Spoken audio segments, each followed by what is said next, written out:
দুনিয়ার মধ্যে আমি ইমাম গজালির যতগুলো উস্তাদ আছে সব চাইতে বড় উস্তাদের নাম হলো, এক নাম্বার উস্তাদের নাম হলো মাটি। কি নাম? মাটি। আমি ইমাম গজালির এক নাম্বার উস্তাদ মাটি। ইমাম গজালি আপনার উস্তাদ বুঝি মাটি বলে? হ্যাঁ মাটি। দ্বিতীয় নাম্বার উস্তাদ কে আমার? মা ইমাম গজালি বলেন আমার দ্বিতীয় নাম্বারের উস্তাদ হলো রাস্তা দিয়ে চলতে থাকা পাগলা কুকুর। আমি ইমাম গজালির দ্বিতীয় নাম্বারের উস্তাদ। ইমাম গজালি বলেন আমার তিন নাম্বারের উস্তাদের নাম হলো বিয়াদব মশা।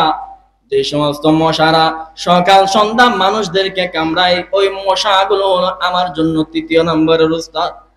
ছাত্ররা বৈশা বলে, ওরে ইমাম গজালি, আপনি বলতেন বনের সিংহ আপনার জন্য উস্তাদ, তাইলে মানা যাইতো। একটা সিংহরে আপনি উস্তাদ বানাইছেন। আপনি যদি বলতেন বনের ভাল্লুক আর বাঘরে আপনার উস্তাদ বানাইছেন, তাইলে খাওয়া যাইতো। আপনি বলতেছেন মশা আর কুকুর বলে উস্তাদ, হুজুর উস্তাদ ধরার জন্য আর বুঝে পাইলেন না, বেয়াদব মশা আর উগ্র প্রাণী কুকুররা আপনি উস্তাদ বানাইছেন। ইমাম গজালি বলে শুধু এইটুকু না, মাটি নামক বস্তু আমি ইমাম গজালির উস্তাদ। শাগরেদরা বলে হুজুর মাটি তো কথা বলতে পারে না, বাঘ আর কুকুর তো গেউ গেউ করে, মশা তো বু বু করে। মনে করলাম যে আপনি ওদের কথা বুঝেন, আমরা না হয়ে বুঝি না, মাইনা নিলাম। কিন্তু আপনি কেমনে মাটির উস্তাদ বানাইলেন? মাটি তো কথা বলতে পারে না, মাটি কেমনে আপনার উস্তাদ হলো? ইমাম গজালি বলে দুনিয়ার মধ্যে যতগুলো উস্তাদ আমি ইমাম গজালির আছে, তালিকা যদি করা হয় সব চাইতে বড় উস্তাদের নাম হলো মাটি নামক বস্তু আমার সেরা উস্তাদ। সুবহানাল্লাহ। ইমাম গজালি মাটি আপনার উস্তাদ? বলে হ্যাঁ। কেমনে? বলে কোরআন শরীফ আমি করলাম, কোরআন শরীফের মধ্যে একটা আয়াত পাইলাম, আল্লাহ রাব্বুল আলামিন বললেন ইন্নাল্লাহা মা'আস সাবিরিন। আমার আল্লাহ নাকি ধৈর্যশীল বান্দাদের সাথে থাকবে। আমার লগের নেতা থাকলে আমার দাম বাড়ে। বাংলাদেশের প্রধানমন্ত্রী, সাবেক প্রধানমন্ত্রী শেখ হাসিনার লগে যদি আমার 2 মিনিটের সম্পর্ক থাকে, আমার দাম বাড়ে যায়। এই এলাকার চেয়ারম্যানের লগে আমার যদি 2 মিনিটের উঠা বসা হইতো, ওই আমলে আমার দাম বাইরে যাইতো। এরকম একটা সম্পর্ক হয়ে যাইত। আল্লাহ রাব্বুল আলামিন নাকি বান্দার সাথে থাকবেন কখন? বলে বান্দা যখন সবরকারী হইয়া আমার পানে আসবে। ইমাম গজালি বলে আমার বন্ধু হিসেবে আমি আল্লাহর বন্ধু বানাবো, আল্লাহকে আমার সঙ্গী আমার সাথী বানাবো। কিন্তু আমি সবরকারী হওয়া লাগবে। কেমনে আমি সবরকারী হব? আমি মদিনাওয়ালা নবীর জীবনী দেখলাম, মদিনাওয়ালা নবী সবর করছেন, কিন্তু মদিনাওয়ালা নবীকে সরাসরি দেখা যায় না। কেমনে আমি মদিনাওয়ালা নবী থেকে প্র্যাকটিক্যাল সবরের সবক নেব? দুনিয়ার আমার বহু উস্তাদ দেখলাম যে সর্বশাকেল্লে তাদের মধ্যে সবরের এলেম নাই। সবর আমি কোত্থেকে শিখবো? হঠাৎ করে রাস্তা দিয়ে হাঁটতেছি, একজন মানুষে দেখলাম তার কোদাল নিয়ে তার মাটিটা কোদাল দিয়া ফাল্লা বানাইয়ে ফেলতেছে। আমি আমার চক্ষু দিয়ে দেখলাম, অন্তরের নজর দিয়ে দেখলাম, এত বড় মানুষ কবর নামক মাটিটা, এই মাটি নামক বস্তুটারে কবর বানাইতেছে, চাষবাসের জন্য কোপাইতেছে। মাটি একটা বারের জন্য উফ শব্দ করলো না, সবর করেছে। মাটির একটা টুকরা আর একজন বান্দা নিল, ব্রিক ফিল্ডের মধ্যে ঢুকাইয়া পুরাইয়া ইট বানাইয়া ফালাইছে। মাটি একটা বারের জন্য উফ শব্দ করলো না, সবর করলো। আর একটা টুকরা আর একজন নিচে পুকুরের মধ্যে ফালাইয়া দিয়েছে, বরফের মতো ঠান্ডা হয়ে গেছে। মাটি একটা বারের জন্য বললো না আমার কম্বল দে, সে সবর করেছে। পবিত্র মাটি নামক স্থানের মধ্যে একজন অপবিত্র মানুষ আইসা তার পেটের মধ্যে মলমূত্র যত আছে সমস্ত মলমূত্র সেই মাটির মধ্যে টেক করে ফেললো। মাটি একটা বার বললো না আমি পবিত্র, আমার উপরে মলমূত্র দিবি না। একটা বারের জন্য মাটি না চিটকানি মারলো না। দুনিয়ার মধ্যে যত বস্তু আল্লাহ বানাইছে সব চাইতে ধৈর্যশীল বস্তু বানাইছে মাটি নামক বস্তু। তোমরা মাটি নামক বস্তুকে শুধুমাত্র মাটি বলবা, আর আমি ইমাম গজালি মাটিরে মাটি মনে করি না, মাটিকে মনে করি আমাকে সবর শেখানেওয়ালা এই দুনিয়ার মধ্যে সব চাইতে বড় আল্লামা। সুবহানাল্লাহ। এই গোপালগঞ্জ মানুষেরা আপনার কে নাম লাগবে? ইলিম। বলো হুজুর ইলিম লাগবে, আমি মাদ্রাসায় আসছি, ইলিম অর্জন করার জন্য আসছি। আপনারা আমার দিকে তাকান রে বাবা, মাদ্রাসায় আসা লাগবে না, স্কুল কলেজ ইউনিভার্সিটিতে যাওয়া লাগবে না, মোল্লার কথা শোনার জন্য ওয়াজের মাঝখানে বসা লাগবে না। আমি আপনাদেরকে বলতেছি 2 মিনিটের জন্য কল্পনা করেন, চোখটা বন্ধ কইরা যে মাটির মধ্যে বসছেন, মাটির মধ্যে ওই মাটিটার আপনি উস্তাদ মনে করেন। আল্লাহর জাত সিফাতের কসম, ওই মাটি আপনার অন্তরে এমন ভাবে মেরামত করবে, অহংকার দাফন করে দিবে। শুধু এতটুকু অন্তরে বিশ্বাস বিশ্বাস করেন এই মাটির আজকে মাটির উপরে আমি আছি, 2 দিন পরে 2 বছর পরে 2000 বছর পরে এই মাটি আমার উপরে চলে আসবে। মাটি ছিলাম, মাটি হয়ে যাবে, মাটির উপরে আছি, মাটির পেটে চলে যাব, মাটি থেকে আসছি, মাটিতে ফেরত যাব, মাটির উপরে আজকে আমার রাজত্ব, মাটির নিচে আমার ঢুকে লাগবে। এতটুকু কল্পনা আপনি মাটির উপরে বসে করেন, আল্লাহর কসম হাজার বক্তা মিলে যে ওয়াজ আপনাকে হেদায়েত করতে পারবে না। যে মাটিতে বসছেন ওই মাটি আপনাকে চাইতে 10 গুণ বেশি হেদায়েত দান করবে। চিল্লা বলেন ঠিক কিনা? শর্ত হলো অন্তরটারে মাটি মনে করতে হবে। শর্ত হলো আপনার অন্তর ওই মাটি থেকে এলে নিচ্ছে কিনা ওইটা দেখতে হবে। ওই রকম অন্তরের মালিক হতে হবে। ওই রকম অন্তরের মালিক যদি হন, বড় আল্লামা লাগবে না। যে মাটিতে বসছেন মাটি আপনার জন্য আল্লামা, ওই মাটি আপনার ইলম দিতে পারবে। ইমাম গজালিকে জিজ্ঞাসা করা হলো, হুজুর মাটি থেকে আপনি সবরের ইলম নিলেন, বুঝলাম, পাগলা কুকুর উস্তাদ আর পান নাই, গেউ গেউ গেউ গেউ করে কুত্তা একটা উস্তাদ বানাইছেন, আর উস্তাদ পান নাই, বাঘের উস্তাদ বানাইতেন, সিংহর উস্তাদ বানাইতেন, কুকুরের উস্তাদ বানাইছেন।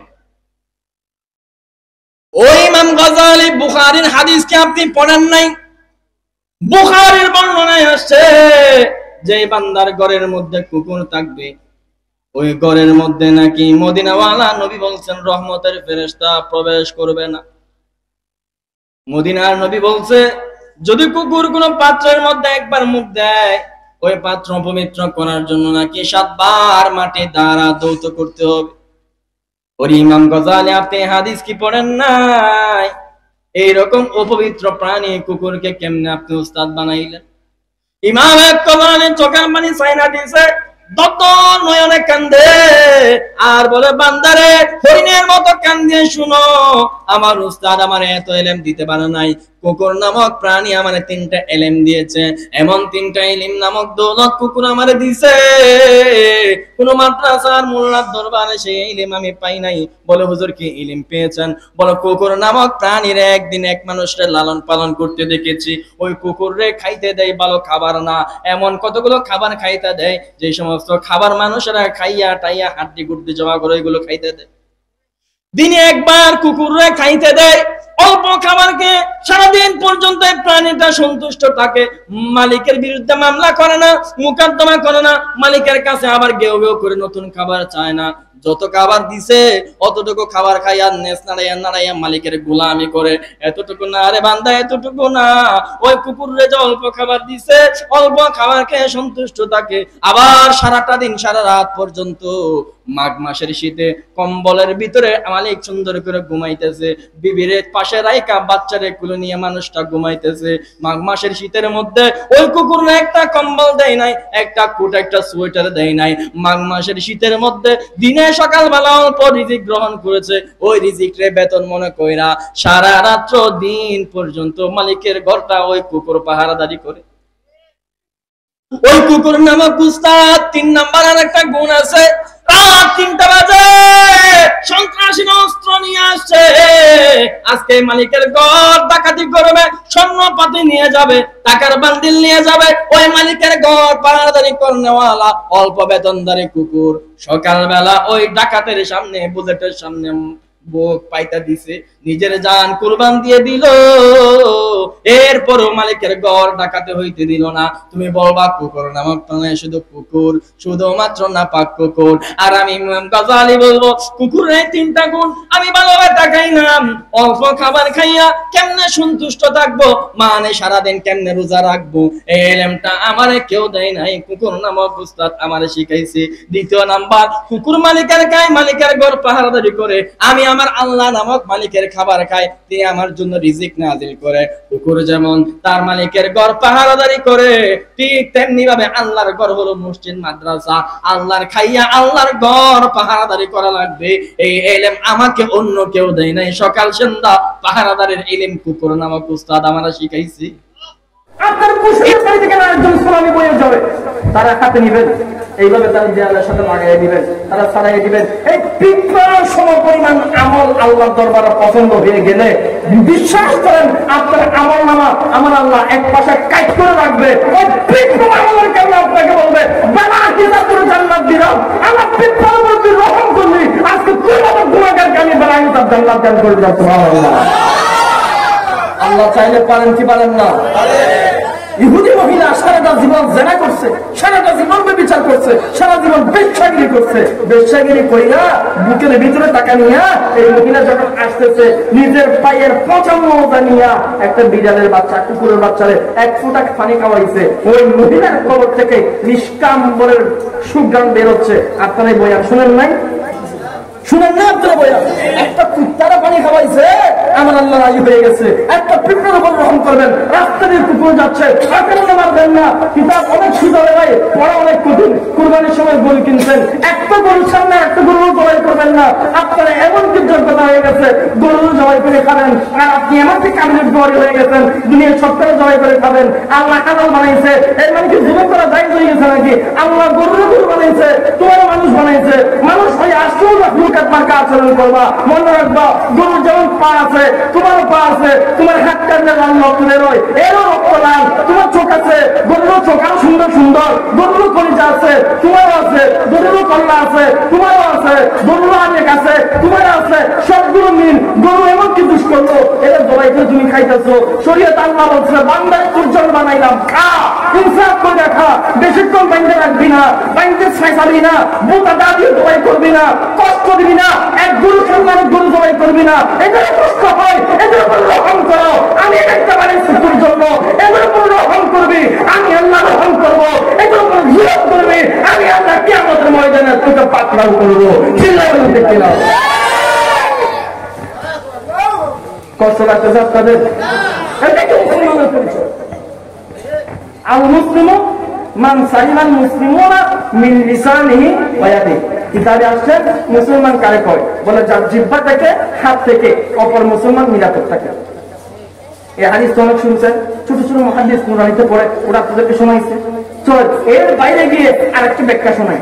মুল্লা আলী সাহেব রহমতুল্লাহ আলাইহি লিখেন এই হাদিসের ব্যাখ্যায়, ওই মুসলমান তারে কয় যার জিহ্বা এবং হাত থেকে অপর মুসলমান নিরাপদ থাকে। মানুষ কারা কয় জানি? মানুষ কারা কয়? এটা তো মুসলমানের পরিচয়। মানুষ কারে কয়? বলে যার সমস্ত আচরণ থেকে আল্লাহর সমস্ত মখলুক নিরাপদ থাকে, এই মানুষ। মানুষ কারে কয়? বলে মান আর হুঁশ ঠিক রেখে যে চলে তার মানুষ বলে। মানুষ মান ঠিক রেখে, হুঁশ ঠিক রেখে যে চলে তারে কি কয়? মানুষ। ইমাম গজালি রহমতুল্লাহ আলাইহি জিজ্ঞাসা করা হয়, হুজুর উস্তাদ তো বহু বানিয়েছেন, মশা নামক প্রাণী থেকে কেন এলেম অর্জন করছেন, ভুলে গেছেন নাকি? বলবো হুজুর মশা কেন আপনারা এলেম শিখাইলো? এই বিয়াদব প্রাণী, পিঠের চাইতে বিয়াদব অন্যায়। ওলি চিনে না, বুজুর্গ চিনে না, বাচ্চা চিনে না, হিন্দু চিনে না, মুসলমান চিনে না, যারাই পাই তাদের 420 নম্বরে ইঞ্জেকশন মারা দেয়। এই কেন আপনার উস্তাদ? ইমাম গজালি বলে, বান্দারে কিতাবের মধ্যে এসেছে আল ইসতাকামাতু ফাওকাল কারামা, কোন একটা কাজের মধ্যে ইসতাকামত থাকতে বা এইটা কেরামতের চাইতে বড় কেরামত। রাস্তা দিয়ে একজন বড় হুজুর হাইটা যায়, মনে করেন রাস্তা দিয়ে বড় একজন স্যার হাইটা যায়, আমি আপনাকে জিজ্ঞাইলাম মুরব্বী ওই স্যারটাকে, ওই হুজুরটাকে চেনা তো যায় না। আপনি বলতেছেন এটা অমুক মাদ্রাসার দীর্ঘ 50 বছরের উস্তাদ, দীর্ঘ 50টা বছর পর্যন্ত ওই মাদ্রাসায় সে বান্দা পড়ায়। অথচ আপনি আমার বলতে পারতেন হুজুরের নাম আব্দুল্লাহ, হুজুরের বাপের নাম আব্দুর রহমান, এলাকা অমুক জায়গায় তার নাম এটা, তার বংশ পরিচয় এটা, আপনি এগুলো বলতে পারতেন। এই সমস্ত পরিচয় না দিয়ে মাদ্রাসায় দীর্ঘ 50 বছর চাকরি করছে, পরিচয়টা আপনি আমার দিলেন।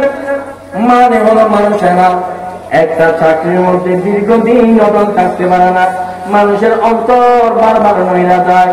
দীর্ঘ 30টা বছর অপেক্ষা কইরা একটা যুবক মানুষ বিবাহ করে, 3 মাস যাইতে না যাইতে বউটা ভালো লাগে না, আর গা বেরিয়ে দেখলে তারা বাঁকা নজরে তাকাইতে থাকে, ঠিক কিনা? পুরুষ মানুষ এমন নেই, এরা একজন ঘুরে আসতে কাম থাকতে পারে না, অটল থাকতে পারে না, থাকে। ইমাম গজালি বলেন একটা মানুষ দীর্ঘদিন একটা চাকরির মধ্যে থাকতে পারে, এটা বড় ওলিগিরি, এটা বড় কেরামতে। দুনিয়ার মধ্যে আল্লাহ যত প্রাণী বানাইছে এর মধ্যে একটা প্রাণীর নাম হলো মশা নামক প্রাণী। মশা নামক প্রাণীর আমার আল্লাহ একটা চাকরি দিচ্ছে, এমন একটা চাকরি আল্লাহ তারে দিল, জন্ম থেকে মৃত্যু পর্যন্ত তাই সে তার চাকরি পাল্টায় না, মৃত্যু পর্যন্ত সে তার চাকরি অটল থাকে। বলে চাকরিটা কি? আল্লাহ মশা নামক মানব বস্তু বানাইয়া তাদেরকে আমার আল্লাহ নাম দিয়েছে, ওরা মশা শুনানে দুনিয়ার মধ্যে আমি আষ্টকল মখলুকাত বানাইলাম, মানুষ বানাইলাম। মানুষ নিজেদেরকে অনেক শক্তিশালী মনে করে, গরু জবাই করে গায়ে ফেলে, মানুষের ভয় পাইয়া সুন্দরবনের বাঘ পলাইয়া যায়, সিংহ পলাইয়া যায়, কুমির পলাইয়া যায়, হাতি পলাইয়া যায়, মানুষের সবাই ভয় পায়। ওই মানুষের মেরামত করার জন্য আমি আল্লাহ সিংহের ব্যাটালিয়ন তৈরি করবো না, আমি আল্লাহ বাঘের কোন বাহিনী তৈরি করবো না, আমি আল্লাহ কখনো হাতির সেনাবাহিনী ফোর্স তৈরি করবো না। মানুষ নামক এত বড় শক্তিশালী জাতিকে মেরামত করার জন্য নতুন একটা সেনাবাহিনী তৈরি করলাম, ওই সেনাবাহিনীর নাম হলো মশা নামক সেনাবাহিনী। সুবহানাল্লাহ। দুর্বল মশা এই দিকটা পারি মানলে এদিকে এসে কামড়ায়, এদিকটা পারি মানলে এদিকে এসে কামড়ায়। বানাইছে কে? দায়িত্ব দিছে কে? মানুষ এত দুর্বল, এত দুর্বল, এত দুর্বল, দেখা যায় না এরকম একটা পোকা, ওইটার নাম বলে করোনা ভাইরাস। দেখা যায় না চোখে, পাল্লায় তুলে মাপা যায় না, ক্যালকুলেটর দিয়ে হিসাব করা যায় না, রং ঠিক বুঝা যায় না, ওই রকম ছোট ছোট পোকা করোনা ভাইরাস। আমেরিকার মতো পরাশক্তির কাজ করে দিচ্ছে, রাশিয়ার মতো পরাশক্তির কাজ করে দিচ্ছে, অপঙ্কার দানাভেদে ছড়ন করে হাজার লক্ষ মানুষ দুনিয়া থেকে আমার আল্লাহ মাসের পর মাসে বিলুপ্ত করে সাফ করে দিয়েছে, ঠিক কিনা? কৃষ্ণের মালিক কে? কথা বলে না কে? শক্তির মালিক কে? এত শক্তিশালী মিয়া, এত শক্তিশালী একটা মশা বলতে পারো। তো মশা নামক বস্তু নাকি অনেক বড় শক্তিশালী। আল্লাহ বলে তুমি মেরামত করার জন্য আমি আল্লাহ মশা বানাইছি। আর ইমাম গজালি বলে মশাটাকে আমি অটল থাকার এলেন শিখছি। বলুন তো কেমনে? বলুন মশাটা আল্লাহ দায়িত্ব দিছে, মশা সকাল থেকে নিয়ে সন্ধ্যা পর্যন্ত, সন্ধ্যা থেকে নিয়ে ফজর পর্যন্ত একদম শিডিউলিং করে টাইম মেনটেন করে আমার বান্দা যতগুলো আছে দুনিয়া, হিন্দু হোক, মুসলমান হোক, পরিবদ হোক, মধুসূদন হোক, জুম্মা হোক, চাকমা হোক, খ্রিস্টান হোক, ইহুদি হোক, যেটাই হোক, মানুষ পাবি যেটাই পাবি ইনজেকশন মারে। মশা তাদের দায়িত্ব পালন করা থেকে কি বিরত থাকে? যেখানে মানুষ পায় কামড়াবে, এটা ওরিও মাপ পাবে না, ওই পাইলে আরো আগে কামড়ায়, বলে এই রক্ত পবিত্র বেশি কামড়াবে। শুধু মানুষরা মশা বেশি কামড়ায়। কিতাবে পাইছি মশাদের মধ্যে নাকি মহিলা মশাগুলো ওগুলো একটু বেশি কামড়ায়, পুরুষরা নাকি এদেরকে পাহারাদারি করে। আল্লাহ বলে তোরা একটু দুর্বল, তোদেরকে দ্বারা পুরুষ দিয়ে মেরামত করবে না, বেরি দিয়ে মেরামত করবে। বেরি মশারাই আমাদেরকে কামড়ায়, কি সরম। ইমাম গজালি রাহমাতুল্লাহ আলাইহি বলে হায়াতুল হাইওয়ান নামক একটা কিতাবে আসছে, মশারা নাকি বিকেলবেলা সন্ধ্যায় বৈশা তার নাতি পতিদেরকে সামনে নিয়ে ওয়াজ করে। মশার যেটা মুরব্বী, বড় বুজুর্গ, বড় দাদা যিনি, হচ্ছে নাকি বয়ান করে, এ নাতি পতিরা ভালো করে শুনুন, আমি রক্ত খাওয়ার জন্য ও বাসাবাড়ি এলাকায় যাইতেছি। যদি রাতে ফেরত আসি বড় প্রেগনেন্ট মার্কা পেট নিয়ে, তাহলে তো আমরা দেখবি, সালাম কালাম হবে, কথাবার্তা হবে। আর যদি না আসি বুঝবি যে তাদিরে মাইরা ফেলাইছে, থাপ্পড় দিয়ে সুতা করে ফেলাইছে, রুটি পিঠার মতো সেপটা বানাই ফেলাইছে। যদি মহিলা যায় আমার জন্য দোয়া করবি। এই সমস্ত কথা বলার উদ্দেশ্য না, আসল উদ্দেশ্য কি জানো? এটা হলো আমি একটা ওয়াজ করে যাচ্ছি, একটা দায়িত্ব দিয়ে যাচ্ছি, জীবন কোনোদিন ওই দায়িত্ব ভুলবি না, ওই ওয়াজ ভুলবি না। যতদিন নাকি নিঃশ্বাস থাকে ওয়াজটা আমল করবি। দাদি কি ওয়াজ বলো, যতদিন দুনিয়াতে পয়সা থাকবি, দুনিয়াতে যতদিন থাকবি, যেখানে বনি আদম পাবি, সকাল থেকে নিয়ে সন্ধ্যা পর্যন্ত, সন্ধ্যা থেকে নিয়ে সকাল পর্যন্ত পাইলে 420 নম্বর ইনজেকশন মেরে দিই। এটা নাকি দাদা দাদি বিকালবেলা বৈশা নাতিদেরকে ওয়াজ করে। রোহিঙ্গা মানুষদেরকে মায়ানমারের মানুষেরা আঘাত করছে। আমি ইনভেস্টিগেশন রিপোর্ট খুঁজে দেখলাম 10,000 মানুষ মারা গেছে। কত হাজার? 10,000 মানুষ শহীদ হয়েছে। 10,000 মানুষকে শহীদ করা হয়েছে, 10 লক্ষ মানুষ পলাইয়া হিজরত কইরা আমাদের চট্টগ্রামের টেকনাফে চলে আসছে। 10,000 মারছে, 10 লক্ষ বাইকে চলে আসছে। 10,000 কথা বাদ দেন, 10 লক্ষ মশা তো আজকে আপনারা বাসুলের এলাকায় মারি ফেলেছে। মাগরিব থেকে নিয়ে এই পর্যন্ত 10 লক্ষ মাইনা ফেলছে, কয়েন দিয়ে মাইনা ফেলছে, স্প্রে দিয়ে মারছে, থাপ্পড় দিয়ে লাঠি দিয়ে মারছে, অনেক মশা মারছে। এত মশা মারার পরেও বাকি মশারা কি বলছে নাকি এই চল চল চল, এই জায়গায় দেখতেছে বড় আন্দোলন চলতেছে, ব্রাশ ফায়ার করতেছে, মানুষজন কেপা গেছে, গণহত্যা করতেছে, এই জায়গায় থাকা যাবে না, হিজরত করে ঢাকা শহরে চলে যায়। মশারা কি এরকম আন্দোলন করছে? ঢাকা শহরে হিজরত করছে? এরা বড় নতুন করে ওয়াজ করে এটা কি, ও বাসাবাড়ি এলাকার মুসলমানরা 10 লক্ষ মারছ, 10 কোটি মারছ, অসুবিধা নাই, 10 কোটি মারছ, 20 কোটি প্রোডাকশন দিব, দুনিয়া তো যতক্ষণ থাকবো তোদেরকে কামড়াইয়া ছাড়বো, ঠিক কিনা? এত মারার পরেও এরা কামড়ানি বন্ধ করে। আমরা এদেরকে কম মারি, হাতে মারি, লাঠি দিয়ে মারি, আবার অনেকের রাগ বেশি, একটু দূরে কামড়াইলে মশাই কামড়াইরা আবার এরকম রাখে, রাইকে পিষে ফেলে, মানি রাগ সহ্য করতে পারো না, পিষে ফেলে বাকি মশাইদের তামাশা দেখে কয়েল দিয়ে মারি, মশারা টাঙ্গায়, স্প্রে দিয়ে মারি, কত রকম বলে মারি। এত কিছুর পরেও মশাকে পলায়ন করছে। ইমাম গাজ্জালী বলে এরা এদের আমলের উপরে ইস্তেকাম করছে। ইমাম গাজ্জালী এই জন্যই বলেন মশা নামক বস্তু থেকে, মশা নামক প্রাণী থেকে আমি ইস্তেকামতের ইলম শিখছি। বিভিন্ন মানুষের আমাকে আঘাত করবে, আমার হাত কাটবে, আমার কন্যা কাটবে, আমার ফিসে ফেলবে, ট্রেনের মাঝখানে নাইকে আমার কুচি কুচি করে ফেলবে, উতোয়ার পাটার মাঝখানে নাইকে আমার ফিসে ফেলবে। আমার জীবনটা যদি শেষ কইরা ফেলায়, আমি আমার জীবনকে মাইনাস করে দেব। মশা নামক উস্তাদ থেকে আমি ইমাম গাজ্জালী যে ইলম অর্জন করেছে, ইলম ছাড়বো না। বলেন তার আমার জীবন যাবে যাবে, আমি আমার নাতি পতিদের ওয়াজ করে যাব, যতদিন নাকে নিঃশ্বাস থাকবে ততদিন আমি ঈমানের উপরে, ইসলামের উপরে থাকবো। সুবহানাল্লাহ। এলম লাগবে আপনাদের, ইলম লাগবে, ও মশা মশা মানে বলছেন যে ওইটা আপনার উস্তাদ। ইলম যদি আপনার দরকার হয়, মশা নামক প্রাণী আপনার উস্তাদ। আপনার অন্তর যদি নরম হয়, এলাকার পাগলা কুত্তা আপনার উস্তাদ।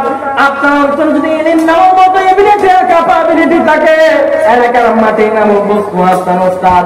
আপনার অন্তর যদি ইলম নেওয়ার মতো যদি হয়ে থাকে, মক্তব উস্তাদ হলো আপনার জন্য উস্তাদ। আর যদি মনে করেন আমি কি কম জানি নাকি, মোল্লা কি বয়ান করবে আমি কি কম জানি নাকি, খতিব সাহেব কি বলবে আমি কম জানি নাকি, মাদ্রাসার মধ্যে কি শেখাবে আমি কম জানি নাকি, ওই আলেম কি শিখাবে আমি কম জানি নাকি, আমি কম জানি নাকি, আমার মোবাইলে ইন্টারনেট আছে, মুফতি গুগল, মুফতি ইউটিউবের কাছে আমি জিজ্ঞাসা করে নেব, ফেসবুক শরীফ কুইলা কুইলা আমি কিতাব অর্জন করে নেব। এরকম এলমওয়ালা, এলম অর্জন করেওয়ালা বান্দা যদি থাকো, দুনিয়ার সমস্ত আলেম গুলাদেরকে যদি এক জায়গায় রাখা হয়, পাঁচ দুকুনের মধ্যে যদি আলেম ওলামাগুলো ঢুকানো হয়, ঢুকাইয়া যদি আলেম ওলামাগুলো যদি রস বের করা হয়, উঁচু আর পুটার পাতার মাঝখানে আলেম ওলামালাইটা, আলেম ওলামা পিসা যদি আপনার রস খাওয়ানো হয়, আল্লাহ যা সিফাতের কসম, আলেম পিসে রস খাওয়াইলো আপনার অন্তরে এলেম ঢুকবে না, ঠিক না? এলেম তো ঢুকবে না, ঢুকবে না, আলেম পিসে রস খাওয়াইলো ঢুকবে না। এলেম এটা এমনি ঢুকে না বাবা। এলেম দুইটা অনেকজন অহংকারী হয়, এলেম দুইটা অনেকগুলো বিনয়ী হয়। বলে এলেম শিখবা কার মতো? বলে বাঁশের মতো, বাঁশ বাঁশ কচি বাঁশ চিনে নি, বলে যখন ছোট থাকে কচি বাঁশ, এতে মাথা উঁচু করে না এমনি ওঠে, যত বড় হয় দুনিয়াদারি চিনতে শিখে আস্তে আস্তে আস্তে আস্তে মাথা নিচের দিকে বেড়ে যাবে। এই জন্য ওলামারা বলেন বাঁশের মতো হও, বাঁশের মতো, যত বড় হবে মাথা নিচুর দিকে করো, যত উপর দিকে যাইবা আল্লাহ তত তোমার কাছে আসবে। মনে করবা যে আল্লাহর দিকে মাথা উঁচু করিলে তাকানো যাবে না, মাথা নিচু করো। এই বাংলার এলেম দিয়ে আল্লাহ পাওয়া যায়, ঠিক কিনা? একটা কিতাব আছে, কোন মাদ্রাসা পড়ানো হয়, এখানে আশপাশে মনে হয় গৌহারডাঙ্গা মাদ্রাসা আছে, গৌহারডাঙ্গা মাদ্রাসাতে পড়ানো হয়। কিতাবটা খুব কঠিন, কোন মাদ্রাসায় পড়ানো হয়। কিতাবটার নাম সুল্লামুল উলুম। খুব শক্ত কিতাব, ফুলনাথের কিতাব, মান্তিকের কিতাব, যুক্তিবিদ্যার কিতাব। ওটার একটা হাসি আছে, ব্যাখ্যা গ্রন্থ। কিতাবের নাম জিয়াউন নুজুম। ওই জিয়াউন নুজুমের মধ্যে ইলিম কারে বলা হয়, ইলিমের প্রকার কি, এই ব্যাপারে 18টি বর্ণনা আসছে। 18টি। কয়টি? উসুল উসুলুস শাইফিল আকল, আল হাসিল আল ইলমু সুরাতু হাসিল মিনাশ শাইইন দাল আকল, সিফাতুন বসিরাতুন যাতে যাফা, التحاد بين العقل والمعقول، التحاد بين العلم والمعلوم، صفة يتدرج بها المذكور لمن قامت به، نور يقذف به في قلب العبد ينكشف المعلومات গোপালগঞ্জ এলাকার মুসলমানেরা ইনি মতন করার মতো একটা বোক আল্লাহ সবাই দান করেন না। আল্লাহ বলেন গরু বানাইছি, ছাগল বানাইছি, যার অন্তরে এলেম ঢুকবে, এলেম ঢুকার সাথে সাথে মানুষটার দাম বাইরে যাবে। একটা উদাহরণ দিলে বুঝবেন। মনে করেন আমি আশপাশের বাজার চিনি না, ফুকরা বাজার চিনি, নামটা সুন্দর লাগছে এই জন্য বলি। ফুকরা বাজারের মধ্যে একটা ব্যাপারে কবুতরের বাচ্চা বিক্রি করে, টিয়া পাখি বিক্রি করে, ময়না পাখি বিক্রি করে। আমি রাস্তা দিয়ে হাইটা যাইতেছি, বাবারা হরিণের মতো কান দিয়ে শোনেন, আমি রাস্তা দিয়ে হাইটা যাচ্ছি। এলেন নামক দৌলত ঢুকলে আল্লাহ প্রাণী আর মখলুকের দাম কত গুণ বাড়ে আপনি হিসাব নয় নিতে পারবেন। রাস্তা দিয়ে হাইটা যাওয়ার সময় ওই ব্যাপারে দেখলাম একটা সুন্দর টিয়া পাখি বিক্রি করতেছে, পিঞ্জারার মধ্যে লাফালাফি করতেছে, সুন্দর সুন্দর আওয়াজ করতেছে, গলার মধ্যে একটা মালা আছে, সুন্দর একটা লেজ আছে, পাকা গুলো যাত্রা যাত্রী করতেছে। আমি ওই বান্দারে জিগাইলাম এত সুন্দর টিয়া পাখি, আকাশি কালার, সবুজ কালার, এই টিয়া পাখির দাম কত? বলে হুজুর শেখ মুজিবের কল্লা 1000 টাকার নোট দিবেন একটা, 1000 টাকার নোট দিলে এই টিয়া পাখি আপনারা দিয়ে দিব। 1000 টাকার নোট দিয়া, একটা নোট দিয়া ওই টিয়া পাখিটা আমি নিয়ে আসলাম। একই বাজারে আমি পরের সপ্তাহে আমি আবার যাচ্ছি, হাইটা যাওয়ার সময় দেখলাম 3-4 মধ্যে একটা টিয়া পাখির বাচ্চা বসা, চঞ্চলতা ভাব তার ভিতরে নাই, ফরফর ভাব তার ভিতরে নাই, গলার মালা তার গলার মধ্যে নাই, চান্দির মধ্যে পশম গজায় নাই, লম্বা লেজ তার ভিতরে নাই, চঞ্চলতা ভাব তার ভিতরে নাই। অসুন্দর টিয়া পাখির বাচ্চাটা, অসুন্দর টিয়া পাখির বাচ্চাটা ও পিঞ্জারার কোণার মধ্যে বৈশা রয়েছে, বুজুর্গের মতো বৈশা রয়েছে। আমি হাইসা হাইসা ব্যাপারীর সামনে গেলাম, ও ব্যাপারে এই টিয়া পাখির বাচ্চা কেন আনছো? এইটা তো মাগনা দিলেও আমি নিব না, এত বালা মুসিবত কে বহন করবে? আমি তখন বললাম বাবারে এই পিঞ্জারার টিয়া পাখির বাচ্চাটার দাম কত? আমি মজা করে দেখাইলাম। বলে হুজুর এই টিয়া পাখির বাচ্চার দাম হলো 1 লক্ষ টাকা। কত দাম? ওরে ব্যাপারী সকাল থেকে প্যারাসিটামল কাজ নাই, মাথা কি খারাপ হয়ে গেছে, মাথায় কি তেল লাগাস নাই? গত সপ্তাহে কি সুন্দর টিয়া পাখির বাচ্চা নিলাম 1000 টাকা। গলার মালা আছে, লম্বা লেজ আছে, সুন্দর পাকা আছে, সারা শরীরে তার পশম গজাইছে, চঞ্চলতা ভাব তার ভিতরে আছে, 1000 টাকার নোট দিয়ে কিনলাম। আবার এই সপ্তাহে একটা গুণও নাই এরকম টিয়া পাখির বাচ্চা যেটা মাগনা দিলেও নেব না, 1 লক্ষ টাকা কেন? ব্যাপারে বলে হুজুর এটা গত সপ্তাহের মতো টিয়া পাখি না, এটা জাহেল না, এটা জাহেল না, এটা আলেম। উনি বাবা আলেম কি হয়? বলে হুজুর সূরা ফাতিহার প্রথম নাম্বার আয়াত এই টিয়া পাখির বাচ্চা তেলাওয়াত করতে পারে। সুবহানাল্লাহ, সুবহানাল্লাহ। একটা মাত্র আয়াত তেলাওয়াত করতে পারার কারণে একটা টিয়া পাখির বাচ্চার নাম শারীরিক সৌন্দর্য না থাকার কারণেও, ঈমানের সৌন্দর্য থাকার কারণে, কলিজার সৌন্দর্য বেড়ে যাওয়ার কারণে, একটা আয়াত তেলাওয়াতের কারণে 1000 থেকে 1 লক্ষ টাকা দাম বাইরে গেছে। বাংলাদেশের মুসলমানেরা এদের কারণে আপনার মজাটা কত বলছে জানে? বাগানের টিয়া পাখির বাচ্চা দিয়ে নিজের মাই পানেন। ওই আল্লাহর দরবারে যখন মিজানের পাল্লা আসবে তখন আপনি বুঝবেন। আজকে আপনাদের সামনে একটা মাত্র কুরআনের হাদিস মাথার মধ্যে পাকড়ি দিলাম, আপনার মনে হতে পারে এটা মামুলি বিষয়। বাল্য শিক্ষা কিতাব আমরা বাংলা বই পড়ি, ইংরেজি বই পড়ি, একটা বাংলা বইয়ের হাফেজ এই দুনিয়ার মধ্যে নাই। তাওরাত জাবর ইনজিল শরীফের হাফেজ বাংলাদেশের মধ্যে নাই। মহাভারত অন্যান্য হিন্দুদের গ্রন্থগুলোর হাফেজ বাংলাদেশের মধ্যে নাই। পুরো কোরআন শরীফ এই বাচ্চাটা 10 বছর বয়সে গিলে ফেলাইলো, একটা আয়াত তেলাওয়াত করতে যাওয়ার কারণে 1000 থেকে 1 লক্ষ টাকা দাম হয়। পুরো কোরআন শরীফ গিলে ফেলার কারণে এই বাচ্চার দাম হাজার হাজার মধুসূদন হরিপদের সামনে লক্ষ কোটি গুণ বেশি, ঠিক কিনা? মনে খারাপ করবেন না যে সূরা ফাতিহার হাফেজ চাকদাম ওই রকম কিয়ামতের ময়দানে মধুসূদনের সামনে 10-7 আয়াতের হাফেজের মর্যাদা কত বেশি, কতটুকু? বলুন আমি আর 4 সূরা জানি, আপনি 4 সূরার হাফেজ। বলুন আমি 10টা সূরা জানি, 10 সূরার হাফেজ। বলুন আমি 1 পারা মুখস্থ, 1 পারার হাফেজ। 1 পারা তেলাওয়াত করবেন, একটা একটা তালা খুলবেন, একটা একটা আয়াত করবেন, একটা একটা ফ্লোর, একটা একটা তালা জান্নাতের মধ্যে কুটকুট বান্ধব পৌঁছে থাকবে। একটা একটা আয়াত করবেন, লিফটের মাধ্যমে এক এক তালা উপর দিকে উঠতে থাকবেন। যত তেলাওয়াত করবেন নিজে উঠবেন, নিজের আল্লাহ তার জান্নাতের মধ্যে প্রমোশন পাবেন। সুবহানাল্লাহ। কোরআনের ইলম দরকার আছে না নাই?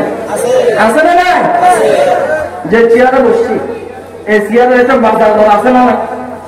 কথা বলেন, আছে না নাই? এটা সেগুন কাঠ, মাশাআল্লাহ। চট্টগ্রামের সেগুনের মতো লাগতেছে, ভালো কাঠ। এই চেয়ারটা বানাইতে 20,000 টাকা লাগছে, এই টেবিলটা বানাইতে 20,000 টাকা লাগছে, দুটোটা বানাইতে মনে করেন একটা হিসাব বললাম 50,000 টাকা লাগছে। 50,000 টাকা না হোক, আনুমানিক একটা দাম তো আছে, মূল্য তো আছে। এই টেবিলের কত মূল্য? বলে হুজুর অনেক মূল্য। মূল্য আছে, সম্মান নাই। বলে কেমনে? সম্মান থাকলে আমি এখানে পা রাখি, এই যে পা রাখছি যেখানে, এটা লাইতে গেছে, এটার মূল্য আছে কিন্তু সম্মান নাই। পা লাগাইলাম, লাঠি মারলাম, এটার উপর ওইটা বসলাম। আর এলাকার কতগুলো মান্দার গাছ আছে, মান্দার গাছ, এখানে মান্দার গাছ বলে এগুলো কাটা কাটা আছে। মুরব্বীরা এগুলো কাইটা বাড়িতেও আনে না, শুধু সীমান্তের কাজে ব্যবহার করে। এগুলোর কোনো মূল্য নেই, সীমান্ত ফুলটা দেয়, এটা এমনি উঠবে। এগুলো কাজে ব্যবহার করে না কেন? মুরব্বীদের মুখে শুনছি, আমরা তো আর জানি না, আমরা বাচ্চা মানুষ। ওইগুলো নাকি লাকড়ি হিসেবে আঙ্গায় নেওয়া যায় না, এগুলো আগুনের চাইতে বেশি ধোঁয়া দেয়, মুরব্বীরা বলছে। এই জন্য এগুলো লাকড়ি হিসেবে ব্যবহারও করা যায় না। এইরকম অকেল যুগ আছে, ওইটার গুঁড়ো একটা দিয়ে কাইটা কোরআন শরীফের রেখাল বানাইছে, রেখাল বানাই ফেলেছে। এখন কোরআন একটু রেখাল লাগে, একবার করে একদিন রেখাল লাগছে কোরআন লাগে, অথবা লাগে না, রেখাল বানাইছে। ওই মান্দার গাছের লগে পা লাগলে মানুষ সুমা দেওয়া শুরু করছে। এটা জিজ্ঞাসা মাথা খারাপ হয়ে গেছে, সেগুন গাছের লাইটটা মান্দার গাছের চুমা দেশ, মাথা খারাপ হয়ে গেছে। মানুষ তখন বলে বান্দারে সেগুন গাছের বাজারের মূল্য বেশি, কিন্তু আল্লাহ দরবারে মানুষের দরবারে সম্মান হয় নাই।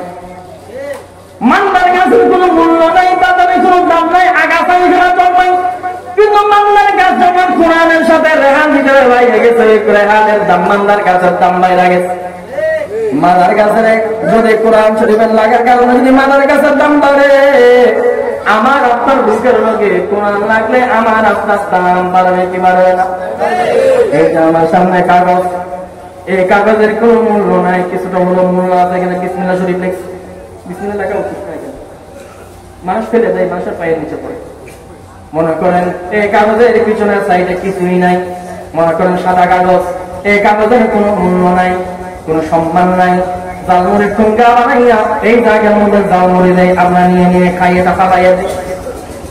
এই কাগজ দিয়ে আমরা নাক মুছে, মুখ মুছে, বাংলা টিস্যু বানাইয়া হাত খাওয়ার পরে আমরা হাতের মধ্যে চর্বি লাগা থাকা চর্বিগুলো মুছে, এরপরে কাগজের আর একটা টুকরা নিয়ে নাইকা দিলাম, পকেটের মধ্যে এটা ঢুকাইয়া রাখলাম। একজন মুরব্বী বলো হুজুর ওই যে বাসাবাড়ি এলাকায় আইছেন, একটা দোয়া বলছিলাম, দোয়াটা দুই লাগাইছি, দোয়াটা এই কাগজের মধ্যে লিখা দেন। আমি পকেট থেকে কাগজ বের কইরা একটা কাগজের টুকরা দিয়ে নাক মুছা বানাইয়া দিছি, আর একটা টুকরা পকেটের মধ্যে রাইখা দিছি। ওই কাগজের টুকরার মধ্যে আমি সূরা ফাতিহা লিখে দিলাম। বলেন তো দেখি এই কাগজের মূল্য কমছে না বাড়ছে? ওরে ভাই শুরু বাড়ছে, শুরু বাড়ছে, বলে এত দাম বাড়ছে, মানুষ এখন নিয়ে সময় সময় কেন এই কাগজের দাম এত বাড়ছে কেন? বলে কোরআন লাগছে, কোরআন লাগছে। কি হয়েছে? কোরআন লাগছে। ওই কোরআন যদি আপনার সাথে লাগে, ইজ্জত কমবে না বাড়বে? এই যে প্যান্ডেলের কাপড় লাগাইছেন, চতুর্দিকে কাপড় লাগাইছেন, এই কাপড়ের কোন ইজ্জত নাই, কোন ইজ্জত নাই। এখানে দাম আছে একটা বাজারে, গছ হিসেবে 20 টাকা 30 টাকা দাম আছে, কিন্তু কোন ইজ্জত নেই।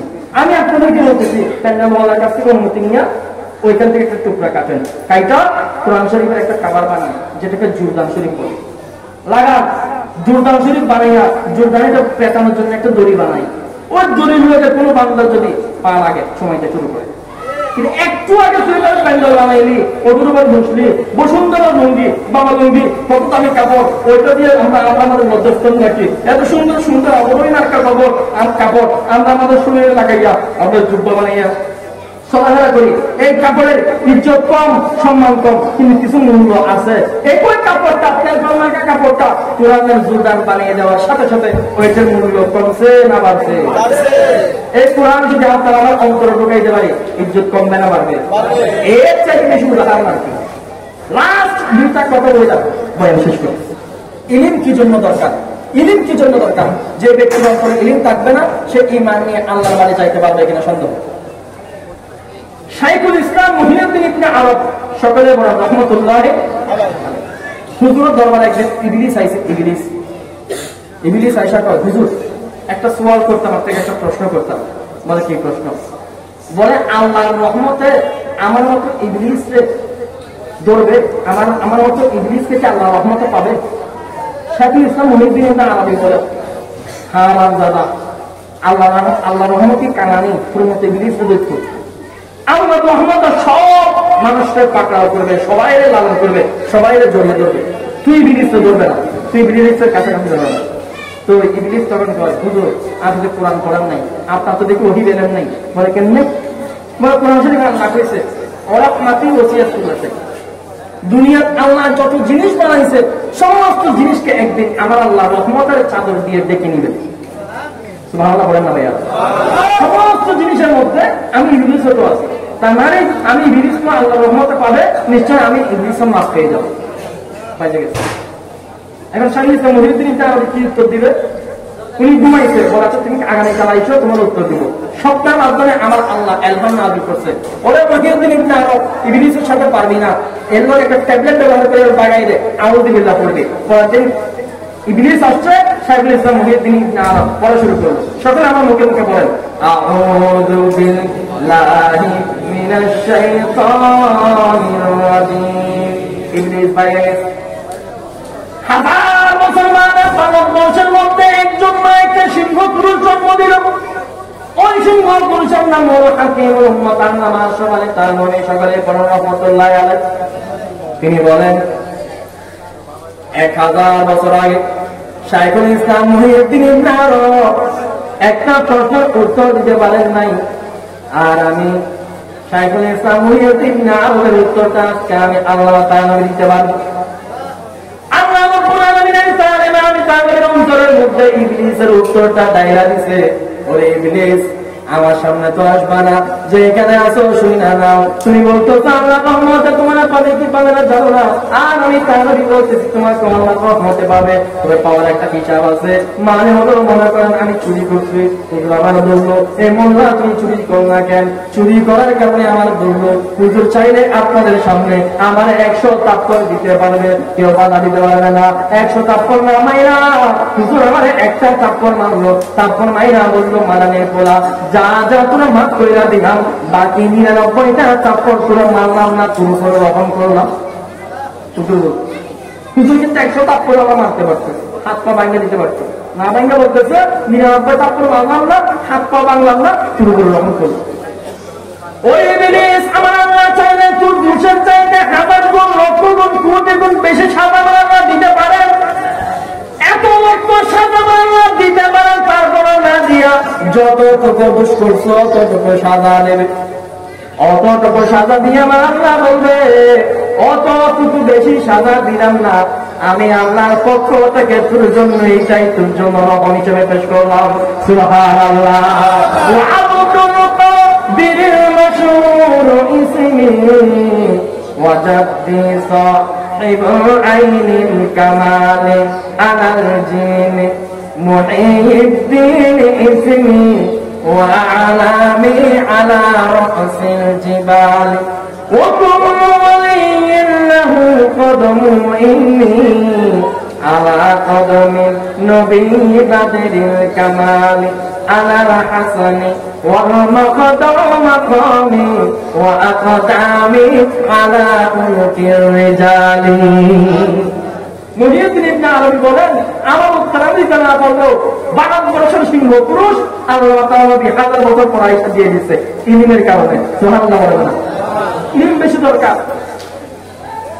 ঈসা পয়গম্বর পাহাড়ের উপরে বসে মুরাকাবা করতেছেন, জিকির করতেছেন। এই কথাটা খেয়াল করেন, পাহাড় এমন পাহাড়, এদিকে একদম খানা নিচু, ঈসা পয়গম্বর এই জায়গায় এসে বসছে, এই জায়গায় একদম কাঁচায় এসে বসছে, পিছনের দিকে আরেকটু গেলে নিচে পড়ে যাবে। ইবলিস আয়েশা কয় এই ঈসা নবী তোমার আল্লাহ সব করতে পারে? বলে হ্যাঁ পারে। মানুষে মারতে পারে? বলে হ্যাঁ পারে। বাঁচাইতে পারে? বলে বাঁচাইতে পারে। তোমার বাঁচাইতে পারে? বলে পারে। বলে ঠিক আছে তাহলে একটা কাজ করো তো, পিছন দিকে লাফ দাও, দেখে আল্লাহ বাঁচাতে পারে কিনা।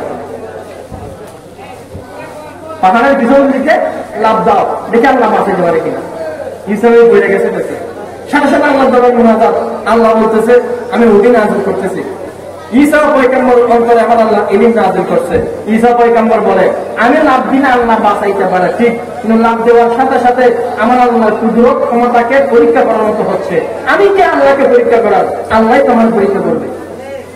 আমি যদি লাভ দিও বটে বেঈমান হয়ে যাব, আল্লাহ বাঁচাই নিবে, ঠিক না বেঈমান হয়ে যাব। কারণ আমি ছোট ভাই আল্লাহ ক্ষমতা পরীক্ষা করলাম, তুই আমার বেঈমান বানানোর জন্য আইছো। ইলিমকে কাজে লাগাইছে, ঈসা নবীর সামনে ইবলিস পরাজিত হয়েছে। সুবহানাল্লাহ বলেন। মুসা পয়গম্বরের সামনে ইবলিস আসছে, ইবলিস এসে বলে, হুজুর আপনি তো শিরিক করে ফেলছেন। দেখছেন কাণ্ড, মুসা নবী শিরিক করেছে, আপনি শিরিক করে ফেলছেন। আর দুনিয়ার সারা আবেদ বলেন আমি ইবলিস, ইবলিস বলে দুনিয়ার সারা আবেদ, মুসা পয়গম্বর বলে শিরিক করছে। তো মুসা পয়গম্বর বলে কেমনে শিরিক করলাম? বলে আল্লাহ আপনাকে, আপনি আল্লাহর কাছে গিয়ে বলছেন আল্লাহ আমি আপনাকে দেখতে চাই। আল্লাহ বলছে তুর পাহাড়ের দিকে তাকাও, আপনি তাকাইছেন। আল্লাহ নূর নাযিল করছে, আপনি বর্ষ হইয়া জমিনে কাজ হয়ে গেছেন। আপনি তুর পাহাড়ের দিকে তাকাইছেন কেন? আপনি বলবেন আল্লাহ আপনাকে দেখতে আসছে, পাহাড় দেখতে আসেন। আপনি পাহাড় দেখছেন মানে পাহাড়কে আল্লাহ মনে করছেন, তার মানে আপনি শিরিক করছেন, বেঈমান হয়ে গেছেন। দেখছেন কি পেস, কি পেস। আর আমাকে বলছে এই ইবলিস আপনাদের চেষ্টা কর। আমি বলছি না আল্লাহ আপনি আমার বানাইছেন, আপনারাই চিন্তা করবো, আপনাদের চিন্তা করবো না, আমি পাক্কা ইমানদার। ইবলিস বড় পাক্কা ইমানদার, মুসা পয়গম্বর হলো মুশরিক। প্রশ্ন এরকম কঠিন, মুসা পয়গম্বর যেমন তেমন নবী না, যেমন তেমন ইমাম মালিক না, ওটির ইমাম মালিক। মুসা পয়গম্বর বলে আসলে চেষ্টা করা তোর পাহাড়ের দিকে তাকা, এটা বিষয় না, আসল বিষয় হলো আল্লাহর কথা মানা। আমি আল্লাহর কথা মানছি, এই কারণে বান্দা হইয়া জান্নাতের চোখা পারাইছি। যে আল্লাহর কথা মানাস নাই, বান্দা হইয়া জান্নাতে গেছো। চিন্তাই কর ঠিক কিনা? এদিন দরকার আছে না রে ভাই, এদিন দরকার আছে না? আমার এক উস্তাদের কাছে গিয়া এক নাস্তিক কয়, হুজুর কোরআন শরীফের মধ্যে কি সব কিছু আছে? বলে হ্যাঁ। হুজুর ঠিক করে কম, কিন্তু কোরআন শরীফের মধ্যে দুনিয়ার সমস্ত প্রশ্নের উত্তর আছে? বলে আশা আছে। বলো হুজুর বলেন তো, এই মুহূর্তে গোপালগঞ্জ বাজারে আলুর কেজি কত, পটলের কেজি কত, পেঁয়াজের কেজি কত? আমার কন্ত দেখে একটু কোরআন থেকে বইয়ে গেছি, কোরআন থেকে বের করে দিই। সমস্ত প্রশ্ন উত্তর যদি কোরআন আছে, আলুর কেজি, পেঁয়াজের কেজি, পটলের কেজি কত বের করে দেবে। কি কঠিন প্রশ্ন। হুজুর নাকি একটা কাগজ দিচ্ছে, কাগজ নিয়ে একজন ছাত্র রাখছে, এদিকে বাজারের ডিলারে বলবি আলুর কেজি কত, পটলের কেজি কত, পেঁয়াজের কেজি কত লিখে দিচ্ছে। সে লিখে দিচ্ছে আলুর কেজি 20 টাকা, পেঁয়াজের কেজি 100 টাকা, পটলের কেজি 40 টাকা। নাস্তিকরে কয় এনে উত্তর দিলাম কোরআন শরীফ থেকে বের করে 40 টাকা, 20 টাকা, 100 টাকা। বলে হুজুর আপনার প্রশ্নে বুঝান নেই, আপনার বলছে কোরআন থেকে বের করে দিতে, আপনি ডিলার থেকে জিজ্ঞাসা কেন আমার উত্তর দিলেন? তো হুজুর কয় আমি তো কোরআন থেকে উত্তর দিলাম। বলে কেমনে? বলে আল্লাহ কোরআনে তো কইছে ফাসআলু আহলা যিকরি ইন কুনতুম লা তা'লামুন, তুমি যে বিষয়ে না জাননেওয়ালা হবা, জাননেওয়ালার কাছে যাই না, তারপরে উত্তর দিবা।